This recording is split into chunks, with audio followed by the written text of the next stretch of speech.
The highest-ranking pre-summit talks between North Korea and the U.S. are taking place in New York City. The respective leaders' most trusted men are set to fine-tune the details for a possible sit-down between Kim Jong-un and President Trump next month.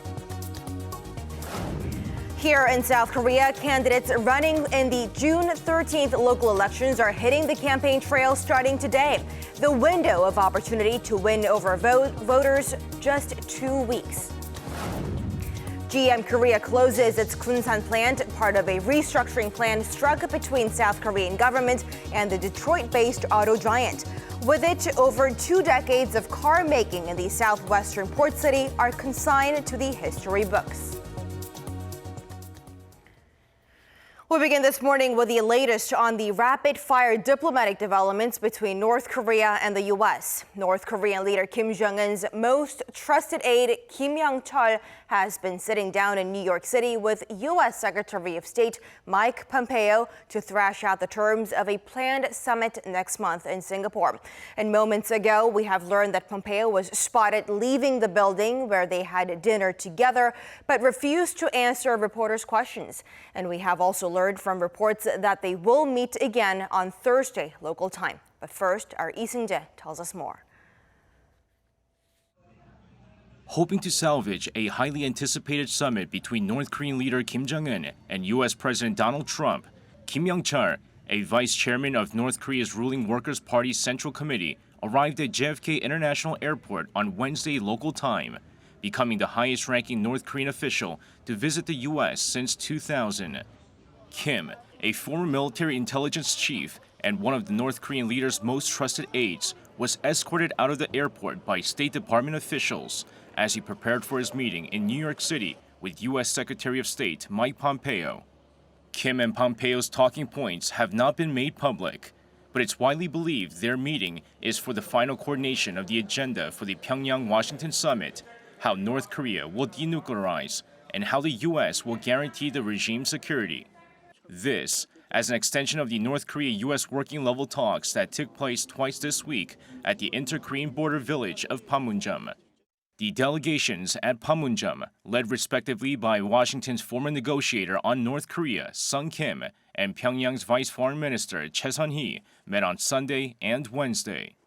Well, this will be the Secretary's third meeting with Kim Yong-chol.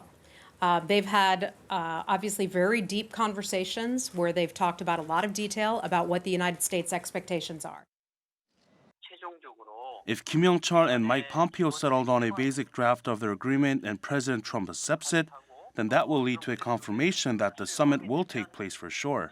The fact that Kim Yong-chol is visiting the U.S., that in itself means that coordination between the two is almost over, with only a few factors left to be resolved. There's also speculation that Kim Yong-chol could visit Washington and meet with President Trump.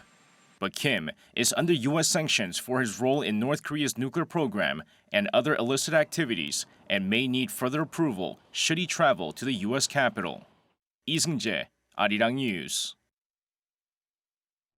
And the White House still remains optimistic that the historic summit between North Korean leader Kim Jong-un and U.S. President Donald Trump will take place in Singapore as originally scheduled. That is in just less than 2 weeks from now on June 12th. Our Kim Hyo-sun reports. The White House expects a summit with North Korea will happen in Singapore on June 12th as originally scheduled. Referring to the working-level talks between the North and the U.S. to prepare for a historic summit between the two leaders, White House Press Secretary Sarah Huckabee Sanders said Wednesday that the Trump administration is continuing preparations to make the summit a reality. We're continuing to prepare for the meeting between the president and the North Korean leader. As the president says, if it happens, we'll certainly be ready. Sanders also explained an American delegation led by U.S. Ambassador to the Philippines, Sung Kim, have been meeting with its North Korean counterpart at the Korean Demilitarized Zone, adding that their meetings will continue. She described the meetings that have been held so far as positive, adding that such momentum will be maintained. Sanders highlighted the importance of discussing denuclearization in order to finalize the date for President Trump's meeting with North Korean leader Kim Jong-un. Kim Hyo-sun, Arirang News. And bringing things back to the Korean Peninsula, Russia's top diplomat Sergei Lavrov will be traveling to Pyongyang this Thursday. According to Russia's TASS news agency, the visit comes at the invitation of North Korea's foreign minister. It is in return for the visit to Moscow made in April by North Korea's Lee Yong-ho. The agenda is still not yet known, but the two are likely to focus on the progress made toward holding a North Korea-U.S. summit, as well as bilateral relations.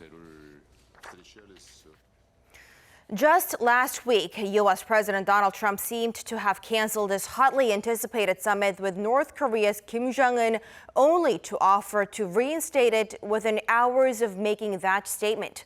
Now, this flurry of preparatory meetings we're hearing about now are being held to make up for those lost times. Our EG1 has more on how Trump's abrupt cancellation might have given him the upper hand in this negotiation process. The North Korea-U.S. summit was on and then off, but now preparations for it have been coming fast. Experts attribute that to change in attitude from the North. Before, North Korea would not show up to meetings and play hard to get, and it did that again a few weeks ago, according to a White House official, by not going to Singapore. But with Trump's sudden cancellation of the meeting, the North has been active in expressing its determination that the talks go ahead. Thanks to the shake-up, experts also say finding a consensus now would have become much easier. The U.S. seems to have the upper hand in the situation with the North as of now, so it's expected that Pyongyang has agreed to a lot of what Washington wants. This could mean, says the expert, that the North might have accepted what it has reportedly been sensitive about, the so-called front-loaded agreement. Considering how the inspection and verification of nuclear facilities takes a long time, it's likely that the U.S. requested that the North move all of its ready-made nuclear warheads outside of its borders. And while the regime seems to have protested this, it may have agreed in view of the fact that the summit preparations have resumed. But it's not that the North has to fit itself perfectly into a framework set up by the U.S. against its will. In fact, the North showed satisfaction with and anticipation for the so-called Trump model after U.S. Secretary of State Mike Pompeo's second visit to Pyongyang, where the regime's state-run Rodong Shinmun said Pompeo and leader Kim Jong-un reached a satisfactory agreement. Before Trump called off the meeting, he had hinted on numerous occasions that the talks were going well. And I think it's because the two reached some sort of common understanding and prior agreement that the latest preparations were able to proceed rapidly and simply continue from where they had left off. And some say the latest Panmunjom talks' inclusion of Sung Kim, the former U.S. ambassador to South Korea and former nuclear negotiator, could have been meant to better fine-tune the details. The main structures of the deal are already likely to have been settled by the White House and Pompeo. And now for the details, and to get Pyongyang's agreement and understanding in that process, it seems Sung Kim has been called in with his ample experience in dealing with the North and as the only Korean speaker in the State Department. Experts say that with what look like the finishing touches being made, they're hopeful that a satisfactory deal will be laid out by North Korea and the U.S. in just a few weeks. 이지원, 아리랑 뉴스.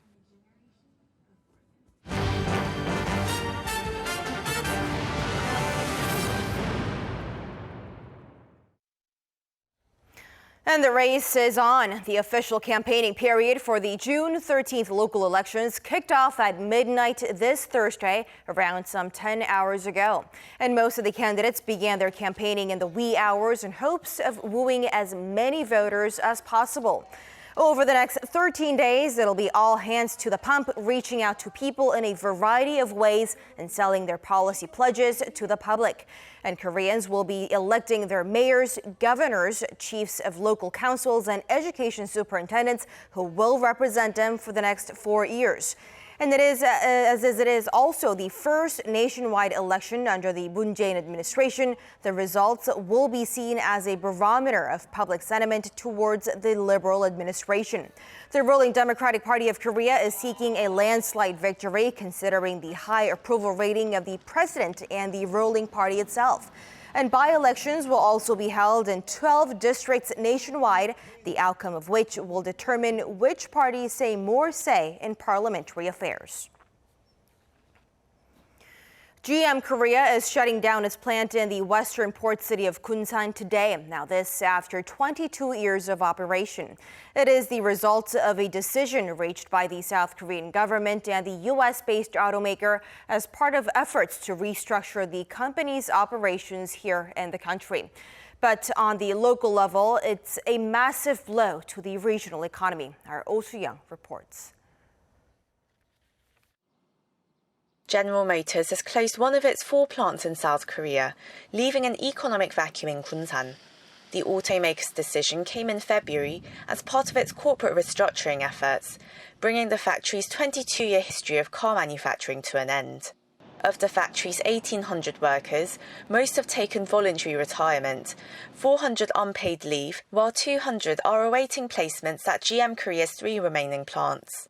However, the fallout of the shutdown is expected to be far-reaching. Churning out some 270,000 vehicles a year, the factory accounted for half of Gunsan's exports and a third of total exports for the greater Jeollabuk-do province. The livelihoods of some 12,000 local workers, employed by 130 affiliates and subcontractors that supplied auto parts to the factory, are on the line. Other local businesses, including restaurants and real estate agencies, are also expected to suffer due to the outflow of workers. To mitigate the impact on the local economy, some $20 million from the government's supplementary budget this year have been earmarked to support Gunsan's local workers and businesses. The government plans to roll out employment support and take measures to attract new businesses to the city. Even so, most observers doubt the region will ever be able to fill the gap left behind by the departure of the U.S. auto giant. Oh Soo-young, Arirang News, Gunsan. South Korea's industrial output rebounded in April, making the biggest on-month jump since November 2016. Statistics Korea says industrial output soared 1.5% from a month earlier on the back of rising production in the mining, manufacturing, and construction sectors, offsetting declines in investment and consumption. And sharing that sentiment are local companies which have an upbeat outlook on business conditions in the coming months. The Bank of Korea's Business Survey Index for the month of May recorded 80, up 1 point on month, marking the second consecutive month of growth. The central bank attributed the rise to a pickup in automobile and semiconductor exports. And South Korea is putting extra emphasis on narrowing gender inequalities in the workplace. Looking to stir other firms into action, the nation's labor ministry has been dishing out awards to companies that have been stepping up to the plate to level the playing field between women and men. And our Ko Ryun-hee went out to check them out and follows this report. Jong Sang-won has been working at a local company for 6 years. About a year ago, Jong Sang-won was finally able to take a paternity leave of more than 10 days after the birth of his first child. When my wife was giving birth, we had to move to a different house. Because I was able to take 10 days off work, I had enough time to take care of my wife and settle in my new house. Jong was able to take such a paternity leave because the company he works for quickly adopted the government's new policy on work conditions regarding childcare, effective this year. Along with existing measures, the Ministry of Employment and Labor laid out its concrete plans in the revised Employment Equality Ordinance last week. It included the provision of extra vacation days for couples going through fertility procedures, guaranteeing maternity leaves for temporary and new employees, and expanding the ministry's policy on equal employment to businesses with fewer than 5 employees starting next year. To promote gender equality in the workplace, the Labor Ministry on Wednesday awarded 16 local companies for their outstanding efforts in the area. These firms are being commended for hiring more women and supporting pregnant workers before and after they've given birth. But the labor minister pointed out that there is still room for improvement when it comes to helping women balance work and family. For women to continue working after childbirth, the government should facilitate child rearing for them. This means building more public workplace nurseries and daycare centers throughout the nation. Parents welcome this news, saying this kind of support is needed not only in large conglomerates but also in small and medium-sized businesses. If working moms take their children to local nurseries, they need an extra person to take care of children until they get off work. If there are more workplace nurseries, women will be able to take care of them on their own. The ministry adds that practical changes at workplaces, especially those tailored for newlyweds and first-time parents, will greatly boost the nation's chronic low birth rate and increase the percentage of working-age population. 고륜이 아리랑 뉴스. More foreigners are returning to Korea for their second or even their third visits. Now this, according to recent data from the country's tourism organization. What is it that brings them back to visit again? Our Kan Hyung-woo tells us more. The number of foreign visitors to South Korea fell by more than 1 million in 2017 compared to the previous year. But according to a survey by the Korea Tourism Organization, 1 out of every 2 foreigners who visited South Korea in 2017 had visited the country at least once before. This marks the first time in 12 years that the return rate of foreign tourists has exceeded 50%. The average number of visits by international visitors to South Korea in 2017 was 4.1, a 13% increase from the previous year. Last year, I've been here once, and this is my second time. Many of the tourists who make repeat trips to South Korea come here for shopping, with Myeongdong being one of the main attractions. The survey shows that Myeongdong was the most visited site by international tourists in Seoul, and shopping was the most popular activity, with 72.5% of tourists surveyed choosing it as one of their favorite activities. So I'd probably do a little bit of shopping and probably find a souvenir or two for my family to take home. Yeah, it's a good place because we can find everything in the street. The store are open late at night, so it's great for us. But experts say the lower total number of tourists could be behind the high proportion of return visitors.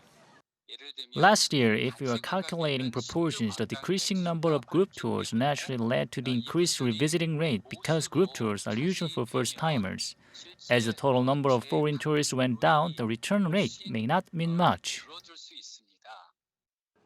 And if the number of group tourists increases in 2018, the return rate may go back down. So experts say it is better to focus on the long term rather than on the annual figures.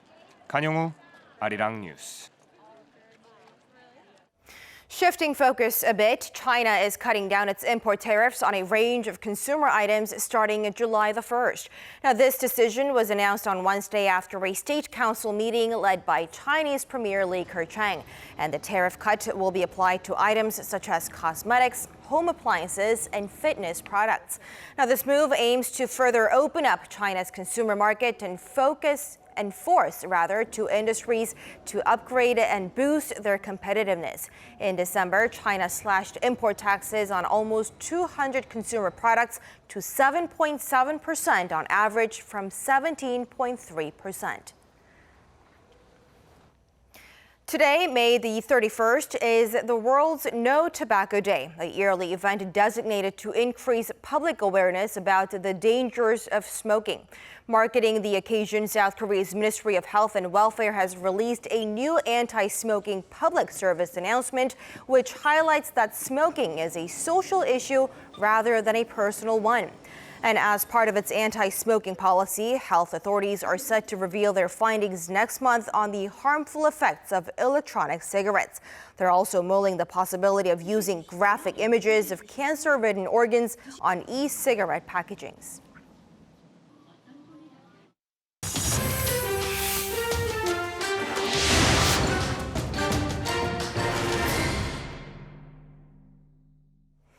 And now for a look at stories making headlines around the world, and we start this morning in the Ukraine. A dissident Russian journalist made a dramatic reappearance on Wednesday, just 24 hours after he was reported to have been murdered in Kiev. For more on this and other news around the world, we turn to our Doaram at the News Center. So, Adam, the Ukraine officials are saying that the death was staged. That's right, Simon. Ukrainian state security said the murder of Arkady Babchenko was faked in order to foil a Russian assassination plot. Reporters at a press briefing in the Ukrainian capital on Wednesday gasped and applauded when he appeared. He explained that he was informed about the attempt on his life about a month ago. Sorry for this. Unfortunately, there were no other ways. As far as I know, this operation was in the planning for 2 months. I was informed about a month ago. All these months, we were in touch, we thought and worked on the details. As a result of this operation, one man is arrested. Even Babchenko's wife was unaware of the deception, and the 41-year-old Kremlin critic who fled to Ukraine 15 months ago apologized to her. Separately, I would like to apologize to my wife for the hell she has had to go through the past 2 days. Olcheka, forgive me, please. I also had no choice about this. One more person suspected of being involved in the potential assassination was detained later on Wednesday. According to a statement by the Security Service of Ukraine, Russian special services recruited a Ukrainian citizen to organize and find someone to conduct a number of terrorist acts. $30,000 was reported to be the reward for Babchenko's death. Russia said it was happy to see Babchenko alive, but denounced the sting plot as another anti-Russian provocation by Ukraine. There has also been some backlash against Ukraine for the tactic used by its security service, with some reporters calling it a pathetic stunt that discredited journalists. In other news, the U.S. Treasury Department has levied fresh economic sanctions on Iranian individuals and organizations, including the militant group Hezbollah, on charges of human rights abuses against the Iranian public. It is the latest round of punitive measures by the Trump administration and comes in response to the Iranian government's crackdown on student protests.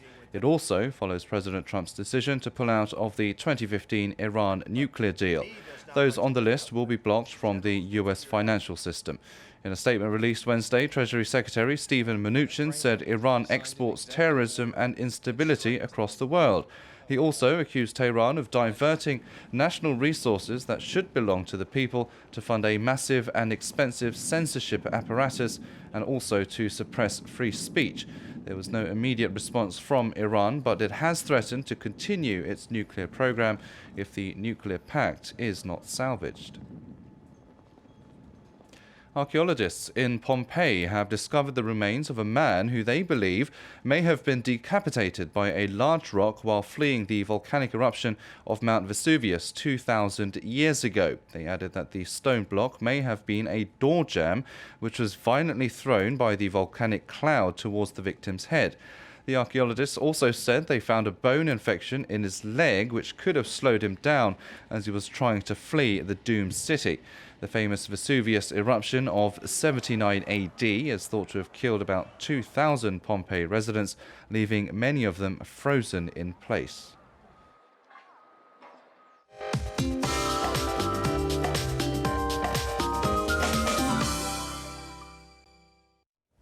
Good morning. The last day of May will feel more like early July under bright sunshine. So expect strong UV rays in most parts of the country all day, so try to stay in the shade. The breezy morning will get much warmer, reaching up to 27 degrees Celsius here in the capital. Chuncheon and Daegu will make it to 29 and 28 degrees. With that, let's take a look at the international weather for viewers around the world.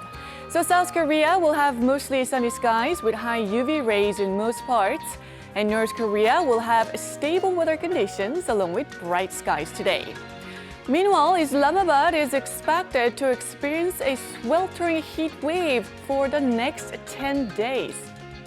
Sydney will be windy with some sunshine, but there will be some showers after midnight. Over in the U.S., widespread and heavy rains in the Chicago area on Wednesday will clear up for a sunny and hot Thursday. As for South America, Santiago is going through cooler than average temperatures this month, and the first week of June seems to be a chilly one as well. Taking you to Europe, travel chaos is expected to continue Thursday as the UK will be hit with intense thunderstorms and heavy rains. Lastly, to Africa, cold weather is expected for most of South Africa as winter arrives. And that's the weather update for now.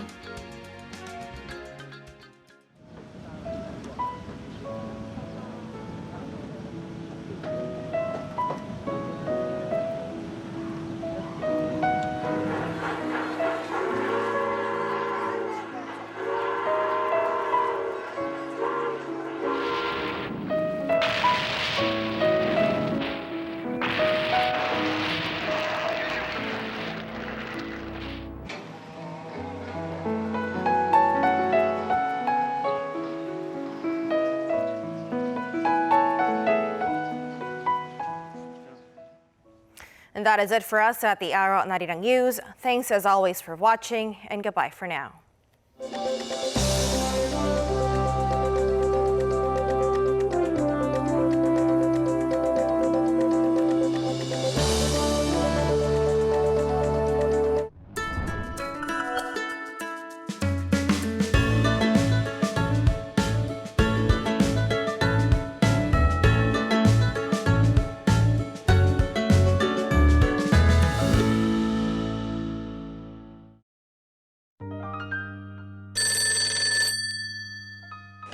네, 조선시대